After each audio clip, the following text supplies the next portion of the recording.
Good morning, everyone. So are you all enjoying Barcelona? A chance to actually come here prior to the conference, so got a chance to explore the city, and I love it here. But it's really not Barcelona that brought us here, right? It's our love, our passion to learn new things and solve new problems. You see, we're all great at achieving outcomes as individuals, but the challenge starts to be when we have to achieve those outcomes as a team. Now, we'll show you today how the Trade Desk built a more connected service delivery team of over 100 plus service agents globally. We'll show you how they used Jira Service Desk to connect the organization so the teams across the organization could collaborate more effectively. I'd like to introduce you to my co-speaker, Drew West. He's a senior director at the Trade Desk.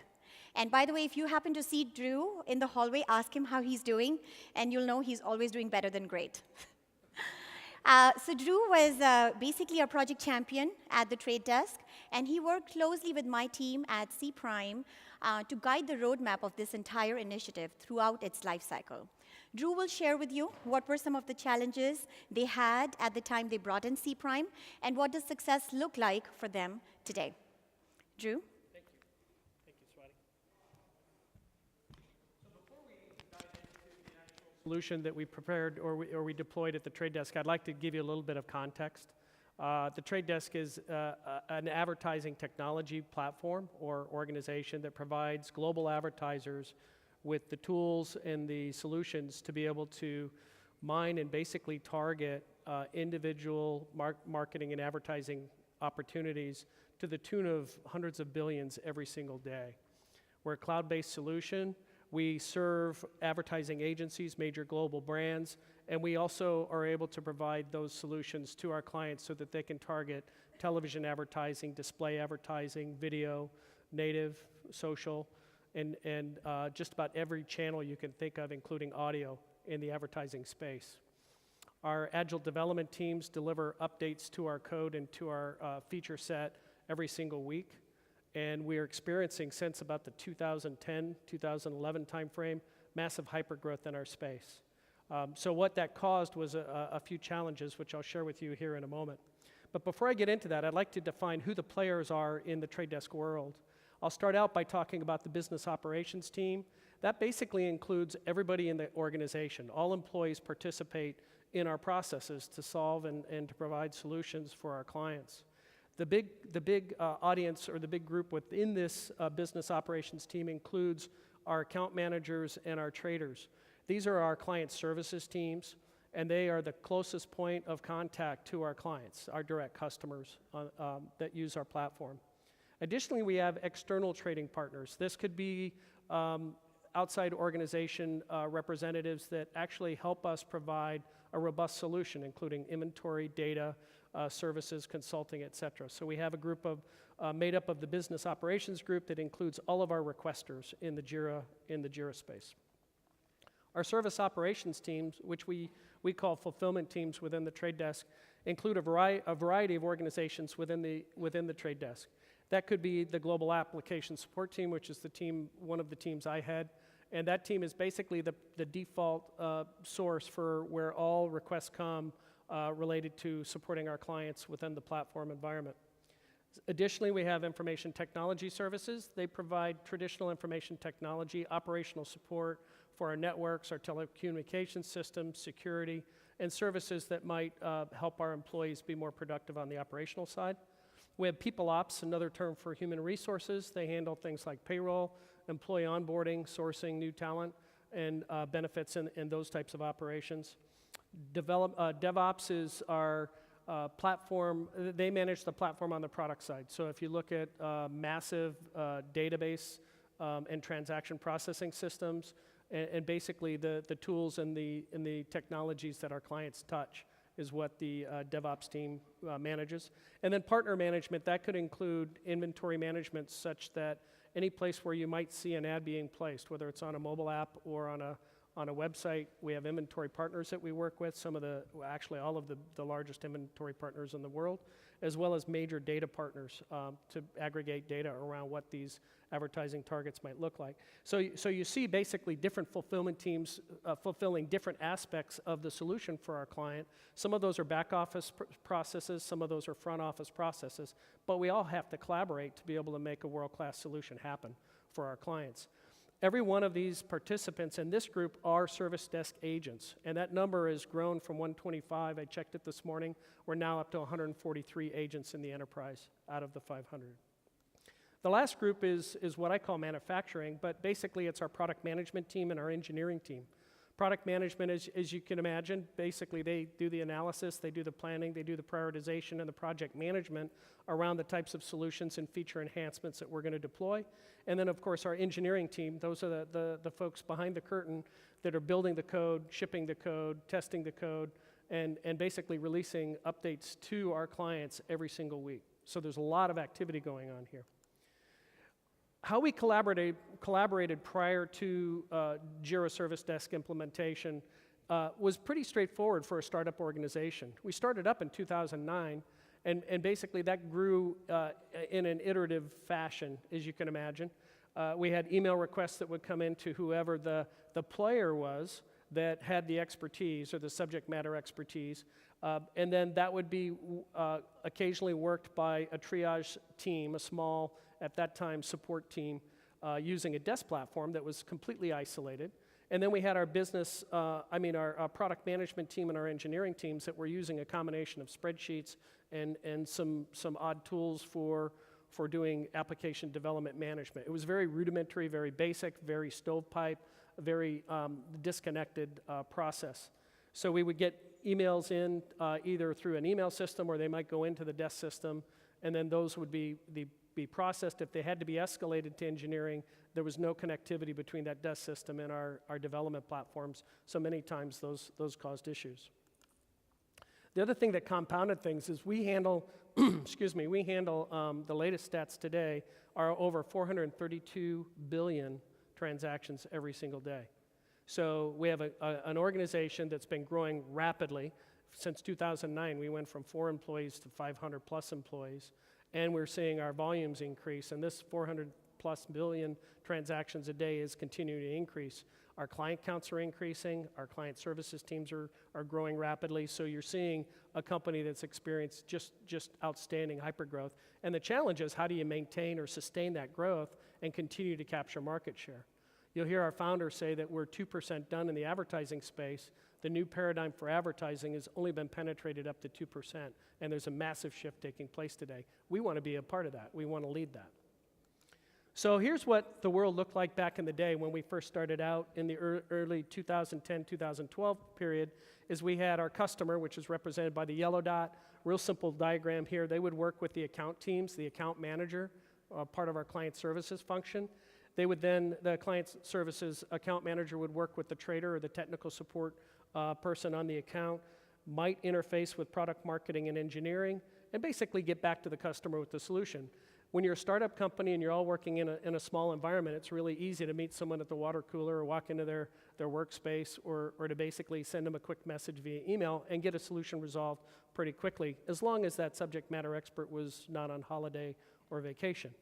So what we saw happening is, as the organization started growing, it started looking like a situation where you're trying to herd cats, basically. You had many more customers that were coming into the system. We had many more account managers and trading technical account managers that were supporting these account teams, as well as our product management and our engineering teams. And ultimately, what we were seeing was situations like this, where emails would be sent out about a particular issue, and it would be sent to all, or it'd be CC'd to everybody, but you didn't have any accountability. You didn't have any assignment of who was taking point on this issue on behalf of the client. That was one issue. The additional issue, or maybe even worse case, was we would have situations where 2 account teams would be working on the same issue, and they didn't know that each team was working on it. So we had redundancy and a pretty bad use of our resources and our efficiency at the time. So, and all the communication was really being wrapped around an email type of a communication system. So it became quite challenging, as you can imagine. And the worst case scenario on this slide that I'd like to point out is there were times when a request would come in and it wouldn't have 2 account teams working on an issue. They would think that the other one was working on the issue and no one would work on the issue. And that really let down our clients, and it started to show that we were not demonstrating the quality of service to our customers or to our account teams that we believed was appropriate for a world-class company. So what we did was we started looking at the pain points. Let's really start to understand, we knew the system was fairly broken. How are we going to resolve this? What are we going to be focusing on as part of the solution? We started out with fragmentation, and this talked about the fact that we had these stovepipe applications that were not connected. We had an email-based communication platform, basically, and we had no way to keep track of things, and many folks didn't have access to be able to scale this process, and it was really starting to slow us down. Additionally, it was traceability. Who's on first? What's the latest detail about this particular case? What's the background on this case? What troubleshooting took place ahead of time so that I know what's already been done? Is anybody in engineering paying attention to this? Are we working on it? And does product even have any awareness of the fact that we have a recurring issue taking place within the platform that might be affecting more than just one customer? So we had a lot of issues around traceability. And then analytics. We're a data-driven company. We make a lot of our decisions based upon the data that we have available, and there was no data that we could get out of this short of maybe mining an email box or a bunch of email threads. So we looked at these as the 3 main pain points, and Swati will show you here in a minute one of the examples that we have in our workflows to address these issues. So how do we communicate now? We actually channel all requests in through the Jira Service Desk. We have the 10, now pretty soon 11 fulfillment teams, and all those requests are coming in, and they're triaged at that level, and most of those cases are being resolved. I'm going to say about 98% of the cases are being resolved at the support team or fulfillment team level, at that service operations level. And then the other 1 or 2% are being escalated into the engineering team, and those are being escalated in a fashion that has all of the historical background from the initial request with all the attachments, with all the details, all the troubleshooting activity that occurred, who's been involved, and those involved participants. Every employee in the organization has visibility into what's going on with this case so that everybody is dealing with the same source of truth when it comes to an issue right now. So what you're seeing is a lot more structure, a lot more order. Clients are coming in through their account management teams very efficiently. We also driving that into the technical support resources, into the product management, into the engineering teams, and then those answers are being routed back out through our client service teams, back out to the client. So we have a high relationship with our clients, but they're getting the information they need. Those account teams have visibility into everything that's going on, so you never have a situation now where account managers wondering, what's going on with my case? What am I going to tell my client when I have lunch with them this afternoon? I can go in and look at that information and get that real-time and updated right away. I can comment additionally after lunch that says, here's some more information, and I can continually keep our teams up to date. So we have some success, and that success is built upon the relationship that we've had with our partner cPrime and Atlassian. We started out as the trade desk not knowing anything about the Atlassian product suite, to be honest with you. We knew Jira was a favorable development environment that we were looking at, but we didn't have any expertise when it came to Service Desk, Confluence, and really the Jira platform. We teamed up with cPrime. cPrime brought in technical and architectural expertise, and basically we built a single agile team that worked on an iterative process to deliver rapid results and value and actually build credibility with the product so that additional team members around the trade desk would start to adopt it more readily. And what we found is the initial fulfillment team that was rolled out was the support team. Soon after the support team was rolled out, we started seeing the inventory partnerships team come online. And most recently, we have a marketplace quality team. You've heard things about fake news and all kinds of bad information that's out there on the internet. And we have a marketplace quality fraud team, and they're coming into the fulfillment team process now in the coming weeks. So we're seeing a continued expansion because of the success we've had with our partners. The other thing that's interesting to note is this solution, as you can imagine, 400 billion transactions a day, the cat herding chaos that was taking place with hypergrowth and clients expanding and account teams working inefficiently, we were really hitting something that was threatening the livelihood of our organization and the success of the organization. So we had to move quickly. So what we did was we moved through that iterative process with our partner, cPrime, to get this system up with a minimal viable application within 120 days. And we saw immediate value at that point, and are continuing to see growing value, and I'll show you more about that as we move forward. We now have multiple request types. Each of these fulfillment teams has one or more request types in the Jira Service Desk terminology coming in. People Ops is something that Swati will share with you briefly in a minute, talking about onboarding and offboarding. Support is general incidents, general information coming in. We have asset management around inventory and data partnerships, as well as product features, integration, and API integrations with our clients. So I'll turn it back over to Swati, who will share with you a little bit more about what we've actually done.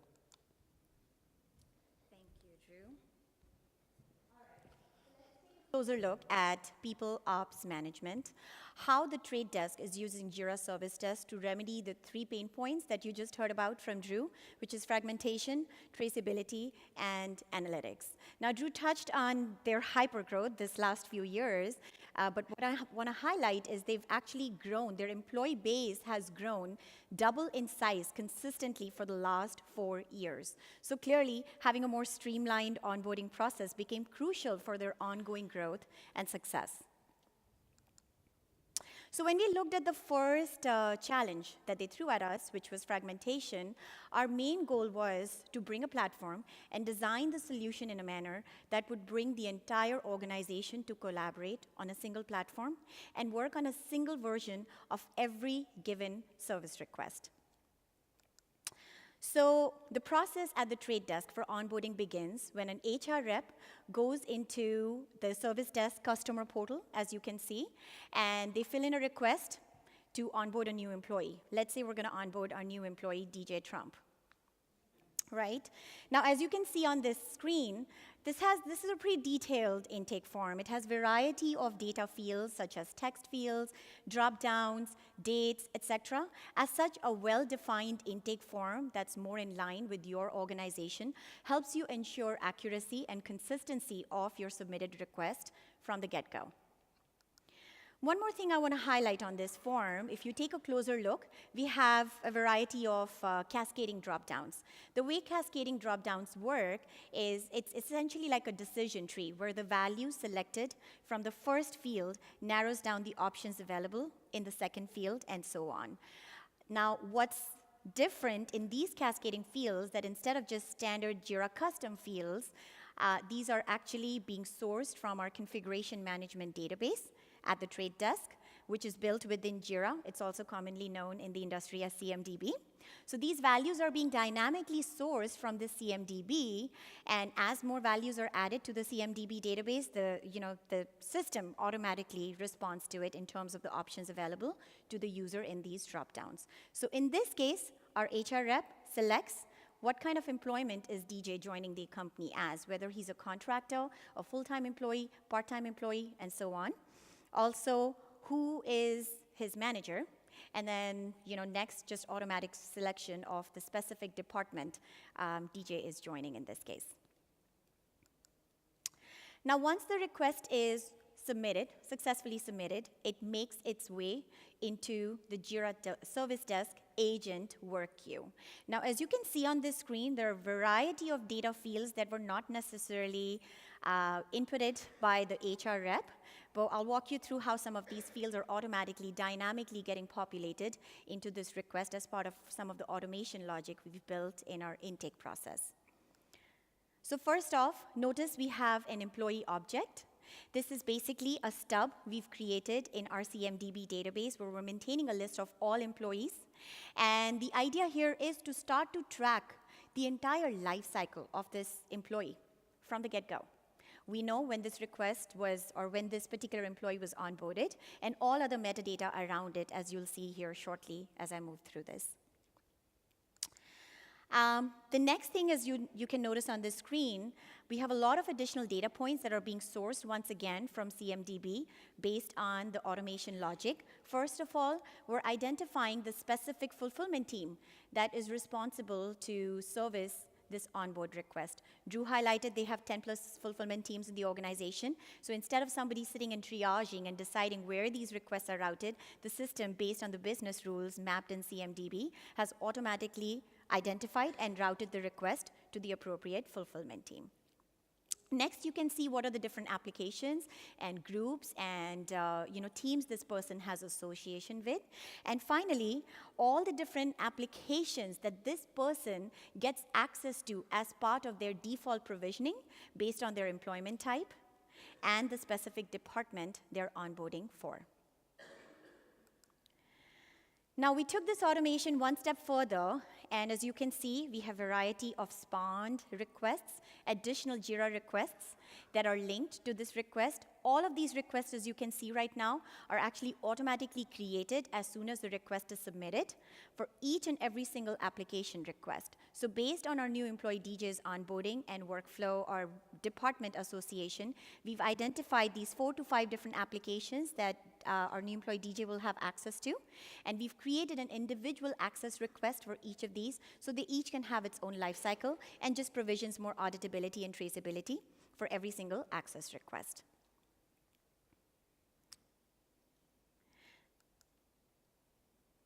Now, one thing actually I want to point out in this is, in this case, whatever you've seen so far on this screen, it's populated within seconds of the request being created. So just imagine the magnitude of efficiencies earned in this automation, which traditionally used to take days and a lot of redundant manual efforts and systems to map this entire work breakdown and figuring out which is where and who's doing what. So a lot of efficiencies gained from a lot of this automation that you're seeing in this particular implementation. Now let's take a closer look at one of these access requests, because we have more automation built in each of these requests or each of these JIRA issues that are essentially created as part of our spawning logic.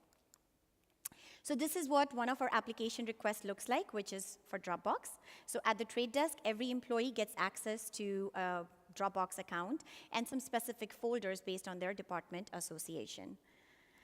Now, if you take a closer look at this request, which was automatically spawned and created once the request was submitted for our new employee DJ by the HR rep, we've identified a lot of additional data points for this Dropbox access as well.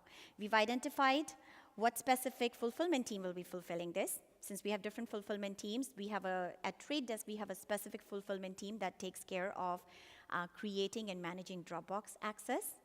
We've also identified all the different folders that our new employee DJ will have access to as part of their onboarding and department mapping, as well as the different level of approvals this particular access needs. So at the trade desk, anytime an employee has a Dropbox access, it requires 2 levels of approvals. So we've identified the 2 levels of approvals and the approvers based on their business rules mapping in CMDB database, the specific people who will be approving this Dropbox access.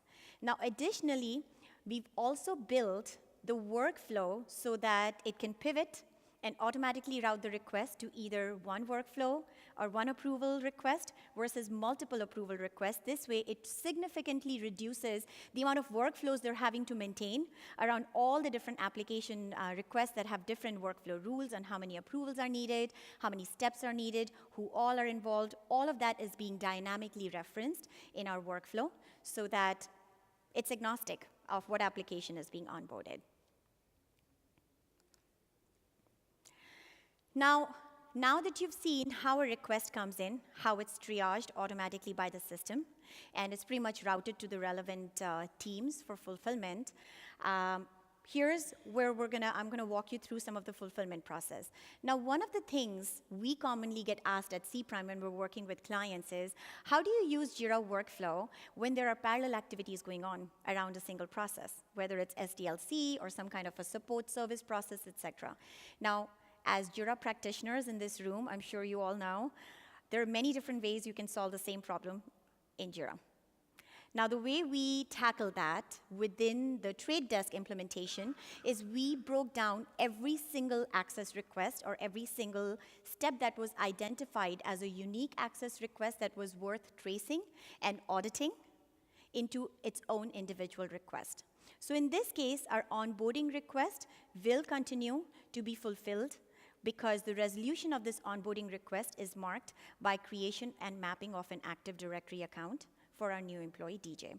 So in this case, our agent, our service desk agent, will go into the main onboarding request in their agent portal.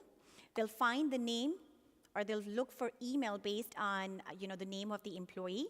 And let's assume the email address has been created in LDAP.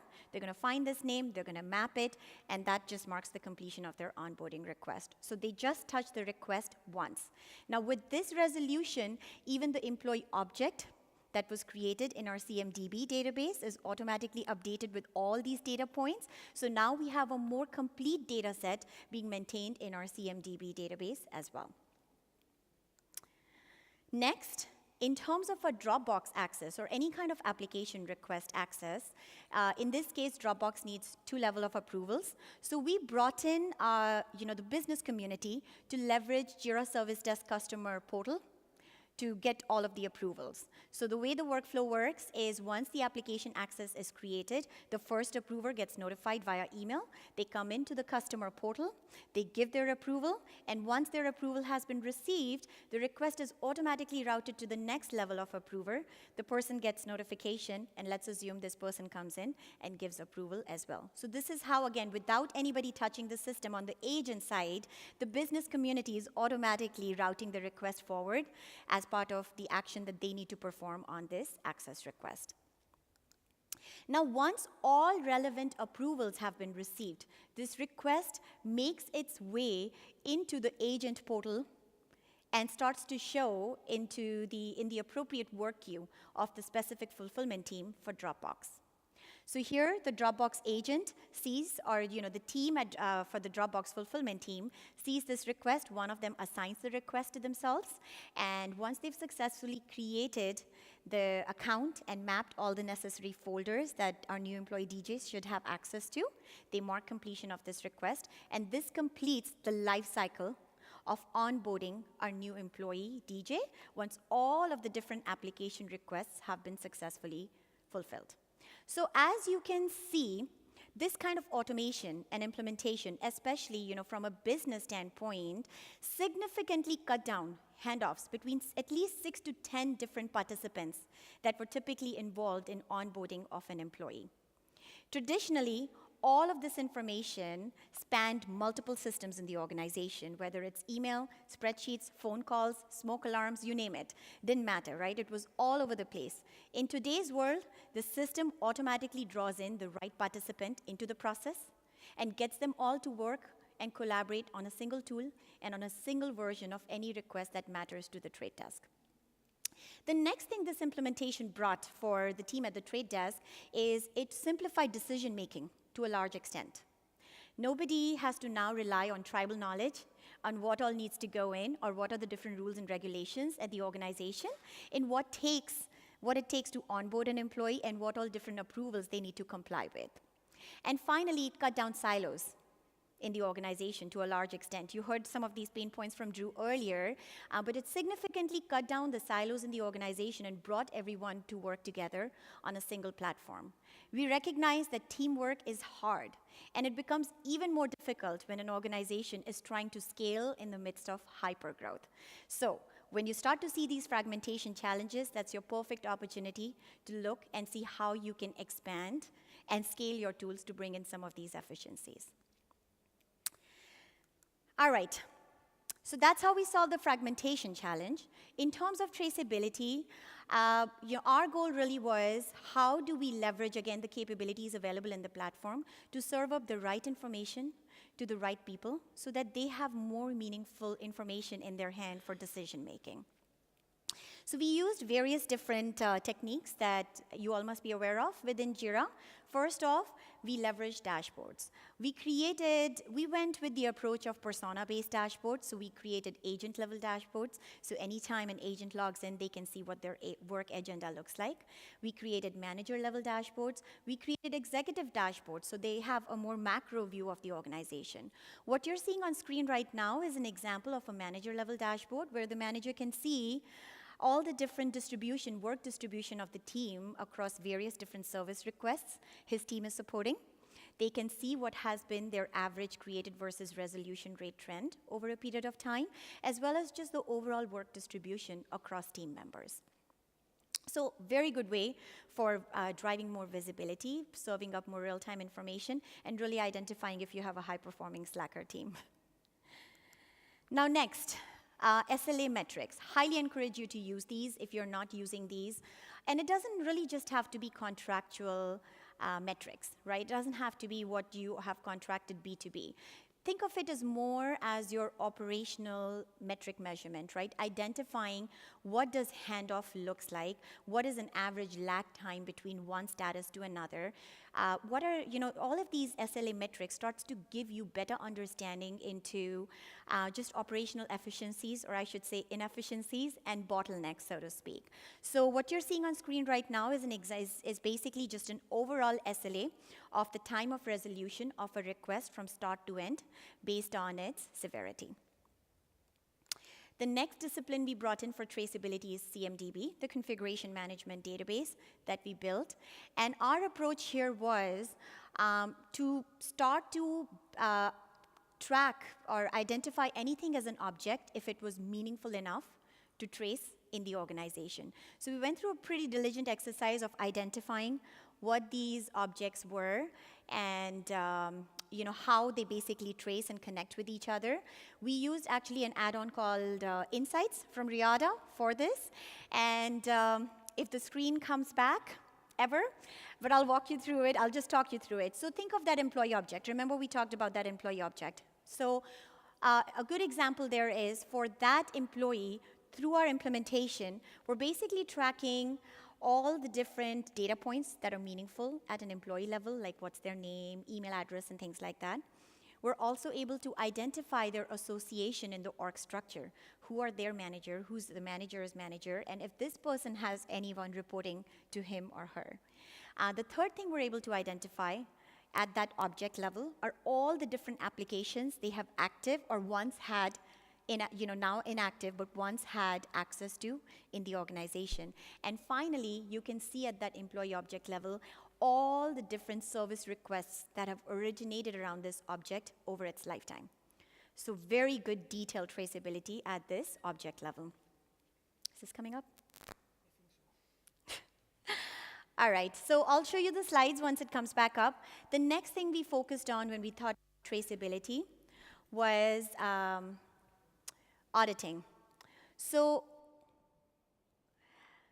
because we built this CMDB database to basically connect all of the different objects, on one side we looked at what were our, employee objects and information like that. On the other side, we also built asset library. So think of these as your software assets as well as your hardware assets.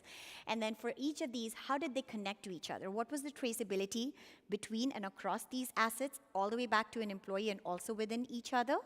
And also any service requests that have originated around this asset request. So if we go back to our example, when we onboarded our new employee DJ, you'll see at the DJ object level, employee object level, you see the specific service ticket that was related to onboarding DJ, as well as any application request that went with it. And you will also see the same information traced at the application level. It'll come up someday. Yay, we're back. All right, I'll not repeat. Let me just, I don't think the clicker is working. It's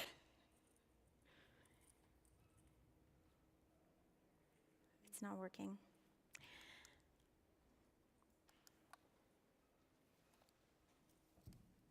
Even this is not.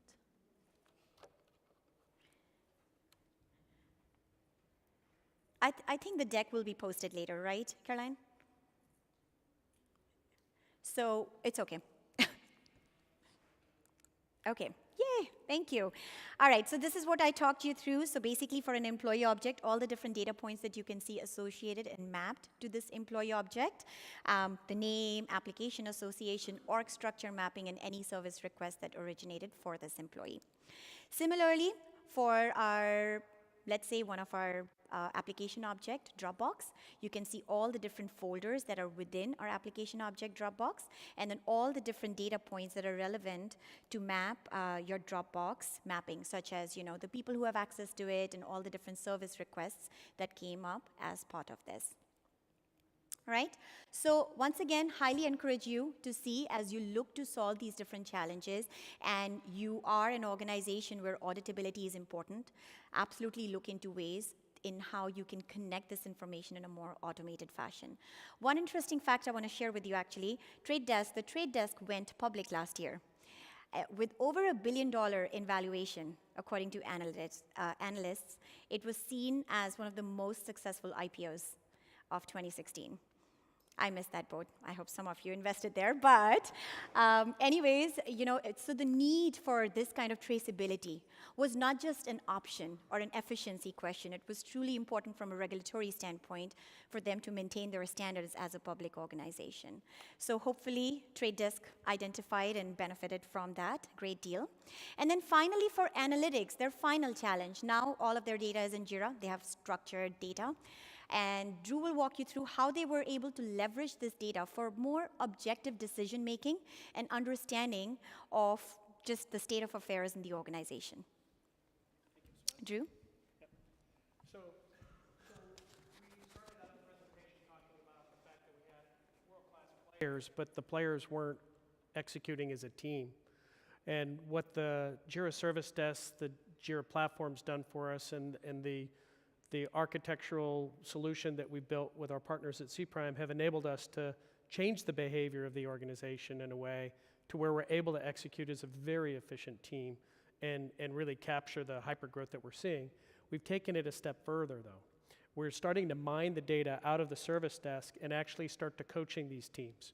So what we're able to do is a couple of examples that I'll show you is we're doing issue type analysis, real simple analysis on the types of issues that are coming in based upon label type and assessing what types of labels are the most prevalent in the queue based upon a number of different factors. It could be based upon the overall organization, the support services operations, or it could be based upon a specific team, the integrations partnership team, for example, or it could be based upon an office, it could be based upon a client, or it could be based upon a particular requester or an employee.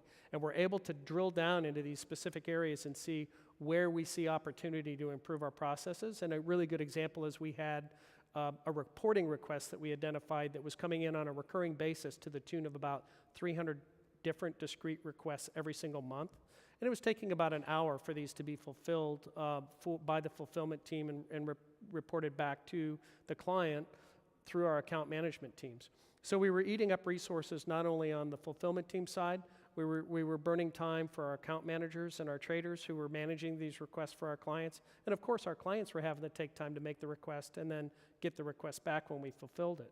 We were able to identify this, and we went into our product management team and showed them that we have this particular high demand for this particular type of service. We built that into the platform in about 60 days, and we removed those requests from the queue from that point forward for the rest of all time, which is saving us a couple of literally FTE on an ongoing basis. So that's a really simple opportunity that came out of the fact that we moved from an email-based system where we couldn't see anything to a system where we could get into the data and see what was going on. Another example is time to resolution analysis. This is where we're looking at the time it takes from a case once it's created to the time it's resolved.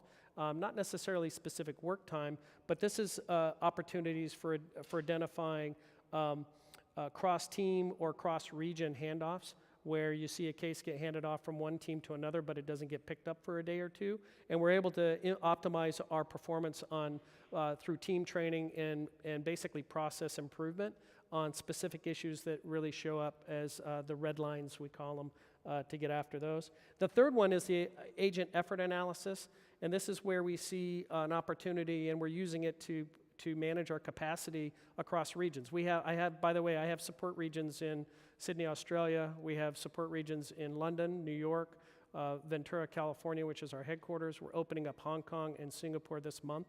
And we'll be also opening up Hamburg and Paris as well in the coming near future. So what we're looking at here is the types of issues that are, it's interesting when you have a follow the sun strategy, you don't see the same issues popping up consistently throughout the day. You'll see a particular type of issue popping up at 3 o'clock in the afternoon, UTC, and you'll be able to staff that particular region to take on those types of cases as they're coming at them. So it's a little bit more proactive from that perspective. The other thing I'd really like to point out, these are the slides that I'm most proud of, is prior to putting in the service desk platform and changing the behavior of the organization really fundamentally, our customer satisfaction rating was sub 60%. It was not acceptable for a world-class company, especially one that we really believe so proudly in. So when we put in the system back in late 2015, which is when we hit that 120-day window of deployment, we saw between that point in time and late Q2, our customer satisfaction rating jump to 99%.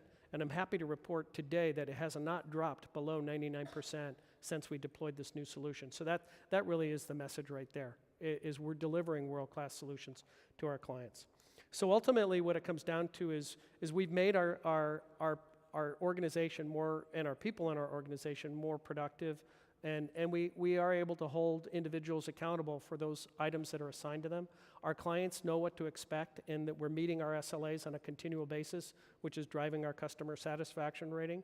More importantly, issues that pop up that might have a broader impact on our clients or our platform are being escalated to our engineers and our product development teams in a way that they have all the facts they need to action those quickly and turn around solutions pretty fast for our clients. So I would encourage you to look at these types of solutions. We showed you one particular workflow out of many workflows that we have running in our environment today. And we're very happy with our partnership with cPrime and having the opportunity to present this to you today. Thank you.